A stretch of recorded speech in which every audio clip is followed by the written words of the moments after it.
Hola, iniciamos el módulo número 3 del curso de equipamiento, una arquitectura puertas adentro.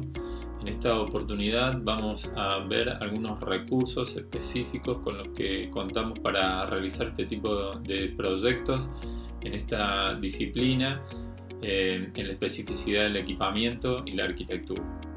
Sean bienvenidos. Módulo 3, seguimos con equipamiento institucional.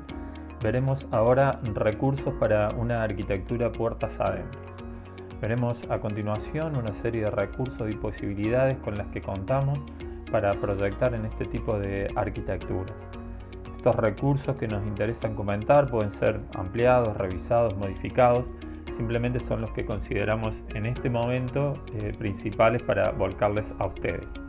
Se trata puntualmente de estos 4 ítems: los planos, las preexistencias, las atmósferas y los equipos. Desarrollaremos en esta primera instancia lo referido al primer ítem que tiene que ver con los planos. Bien, en una primera instancia deberíamos saber frente a qué tipo de proyecto estamos, antes que nada. Y para ello haremos una rápida clasificación. Deberíamos saber si se trata de una obra de preservación o restauración. En estos casos el trabajo se limita a poner en valor lo existente, en algunos procesos con los mismos materiales y, si es posible, del mismo origen, justamente para tratar de mantener los valores originales. Si estamos en cambio frente a una remodelación, el grado de intervención será mayor según el alcance de la misma, por supuesto, y operando combinaciones entre lo existente y lo nuevo para hacer que el edificio se adecue mejor a los modos de vida actual o necesarios.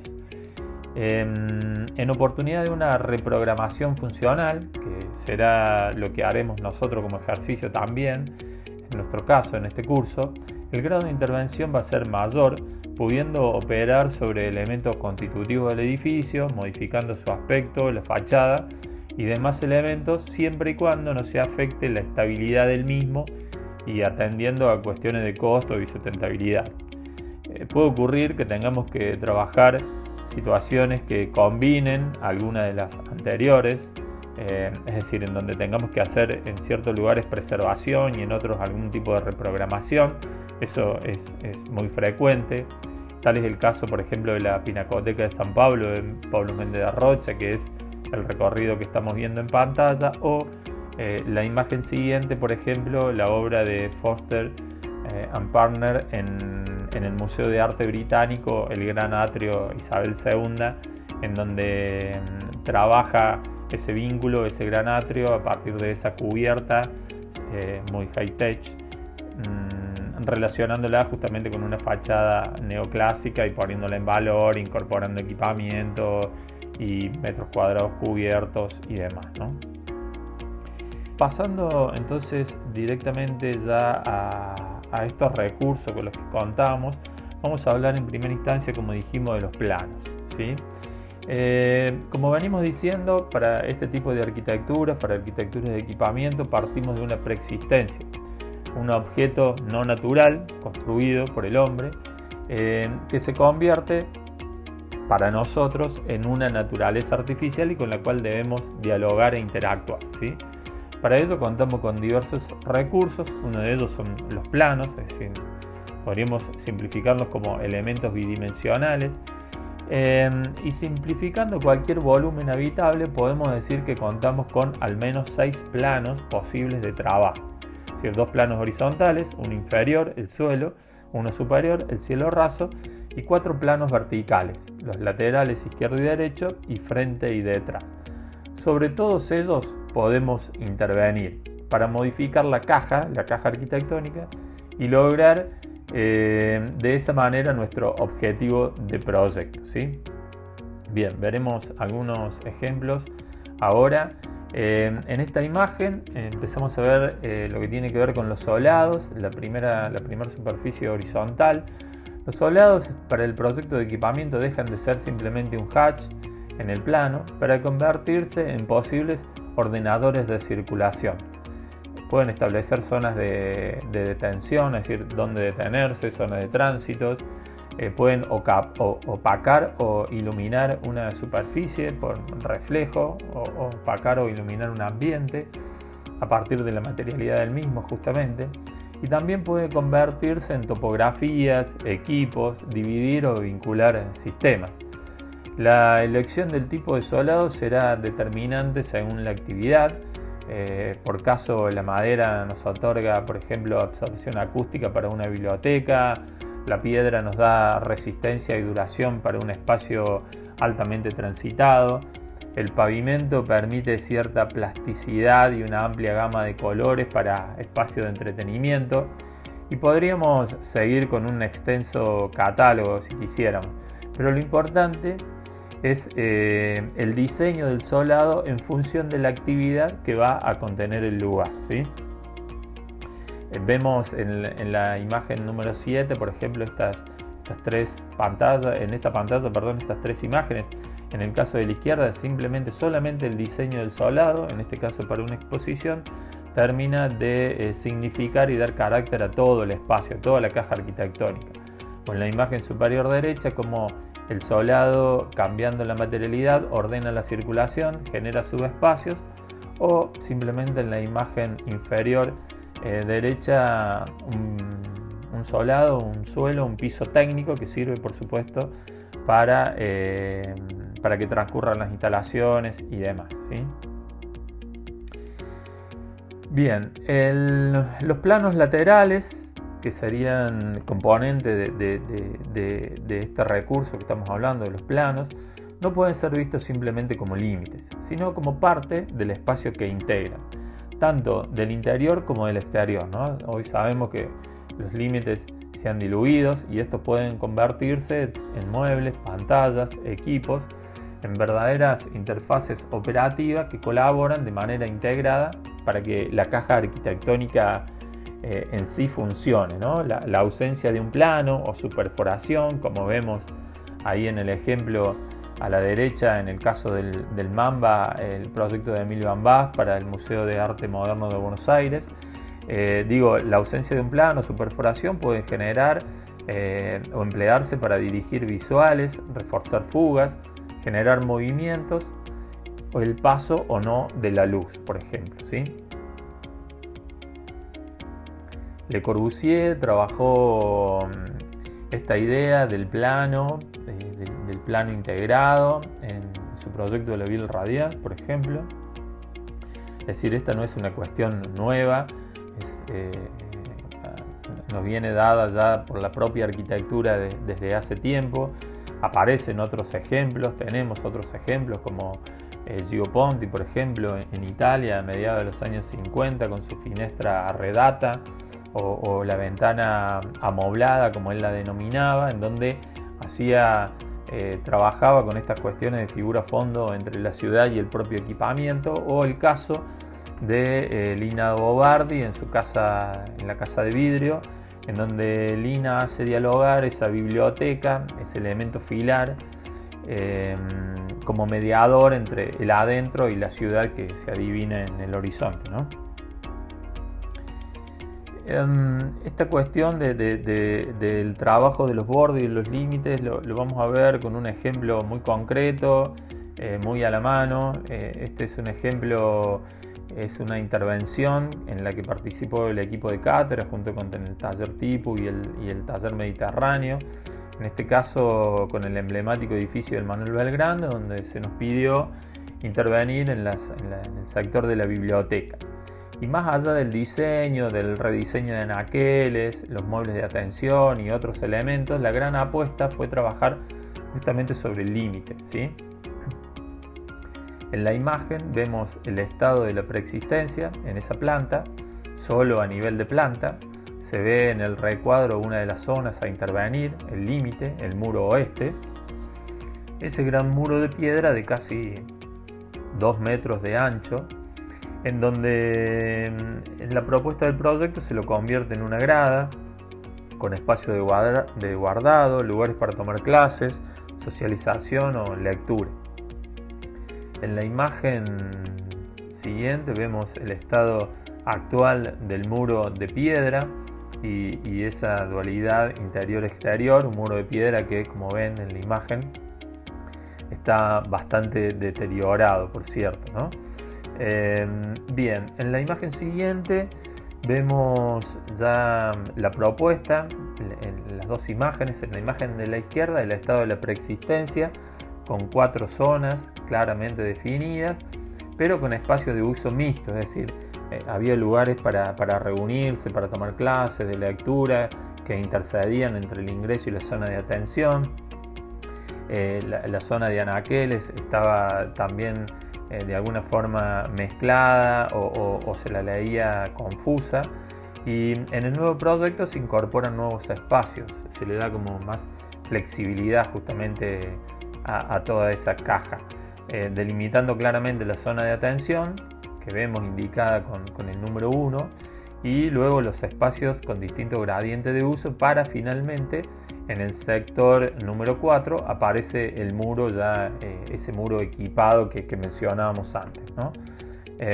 Bueno, esta es una planta un poco más con detalle. Ahí los soldados y el cielo raso en este caso no se han modificado por una cuestión de presupuesto, y los anaqueles que fueron diseñados especialmente, que veremos luego más adelante, las mesas modulares que permiten diferentes configuraciones y cierta densidad de espesor en cuanto a las cotas. Vayan viendo ustedes también las formas de representación del equipamiento, las cotas progresivas, las diferentes texturas utilizadas para los soldados a las diferentes alturas y superficies y demás, ¿sí? Bueno, en la comparación de plantas se ve en esta intensidad que yo les estoy mencionando, la intensidad de la representación, la posibilidad de organización y transformación de la caja, interviniendo solo, en este caso, en una de las 6 envolventes, en uno de las envolventes verticales laterales. Bueno, en las dos pantallas que siguen vamos a ver una imagen renderizada de la propuesta, simplemente a modo indicativo, con un corte esquemático arriba, como nuevamente ahí aparece lo que yo les mencionaba en la clase pasada, donde la arquitectura existente, que se ve ahí en el corte, en la imagen superior derecha, el corte se ve como una línea llena, un muro lavado, tanto la cubierta como la base, porque en definitiva no nos interesa, lo tomamos como un elemento de fondo a la cual incorporaremos nuestra nueva arquitectura, que ahí sí aparece ya, en este caso resuelta a partir de caño tubular 40-40 y madera fenólica. En la última imagen vemos ya la obra, una imagen de la obra en marcha, cómo está quedando, ¿sí? Seguimos con los planos, en este caso el cielo raso o las superficies horizontales superiores. Vemos en este caso que, al igual que los solados, aportan un sinfín de recursos para la modificación de la preexistencia. Por ejemplo, al bajar los cielos rasos o al bajar la cubierta podemos generar sensaciones de opresión, al elevarlos sensaciones de amplitud o libertad. Si los espejamos, duplicamos el volumen. Los podemos hacer desaparecer visualmente mediante artilugios de iluminación. Si los cielos rasos colaboran en la cuestión acústica, en confort, es decir, es un recurso sumamente importante para la arquitectura, para el equipamiento. Y por medio de diferentes alturas pueden ordenar también el programa, señalizar o focalizar alguna cuestión específica. Estas características de diseño del cielo raso es propia del equipamiento institucional, es decir, no así o por lo menos en la misma medida para el equipamiento doméstico, ¿sí? El cielo raso, ya lo vamos a ver cuando veamos luego equipamiento doméstico, no opera de la misma manera en uno y en otro. Y como vemos en la pantalla siguiente, más allá de una serie de ejemplos que podemos ver arriba, donde tenemos innumerables posibilidades formales, materiales, técnicas y de sensaciones, el cielo raso se dibuja, tiene una planta técnica particular, que no sé si ustedes habrán hecho alguna vez, en donde aparecen medidas, dimensiones, materiales, y que será utilizada por carpinteros, emplacadores, electricistas para el replanteo y para construir la obra, por supuesto.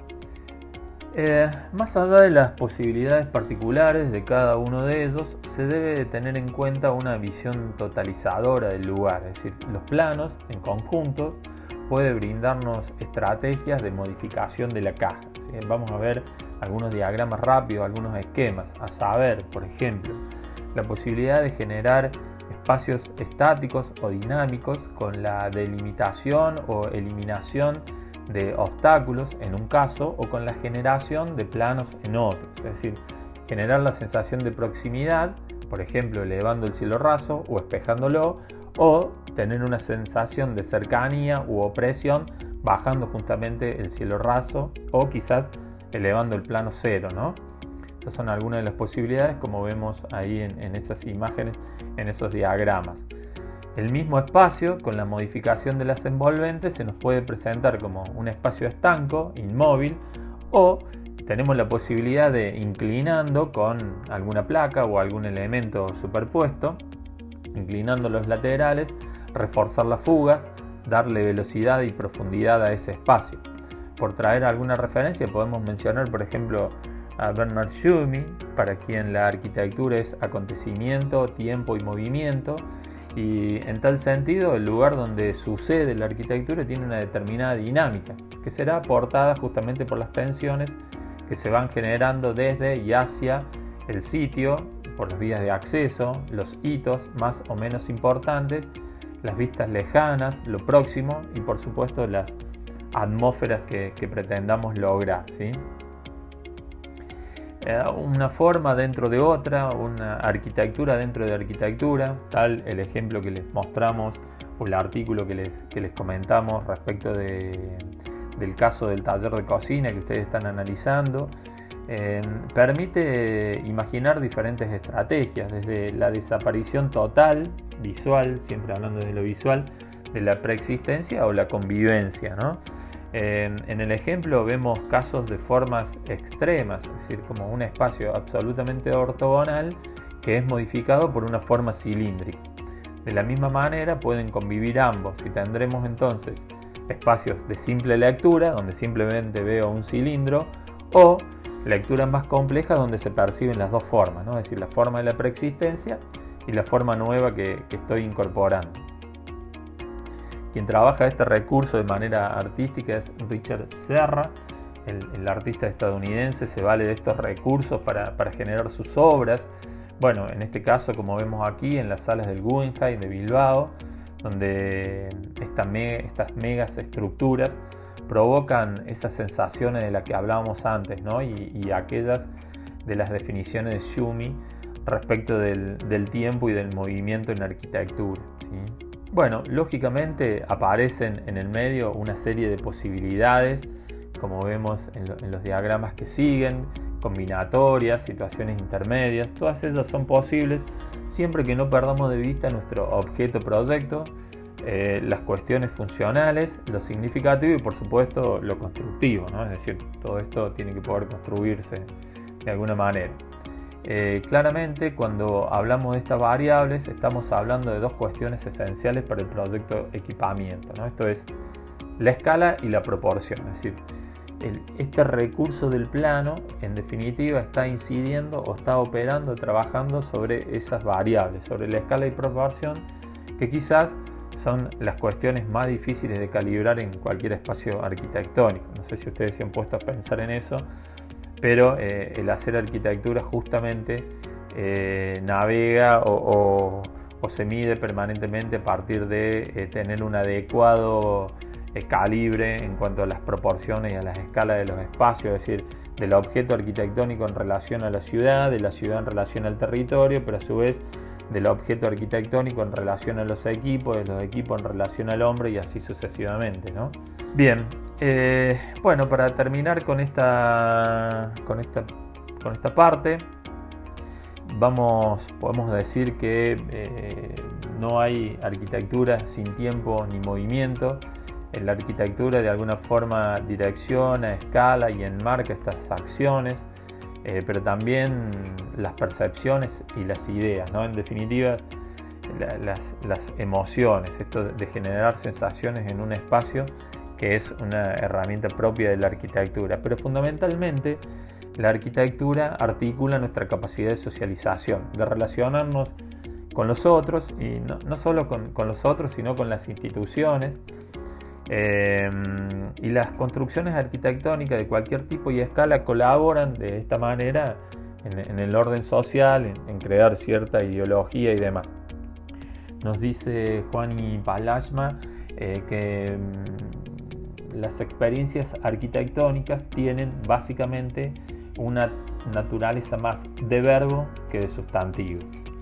Y con esto finalizamos esta entrega respecto de algunos recursos con los que operamos y trabajamos en esta arquitectura puertas adentro y en equipamiento. En próximas entregas veremos el resto de los recursos.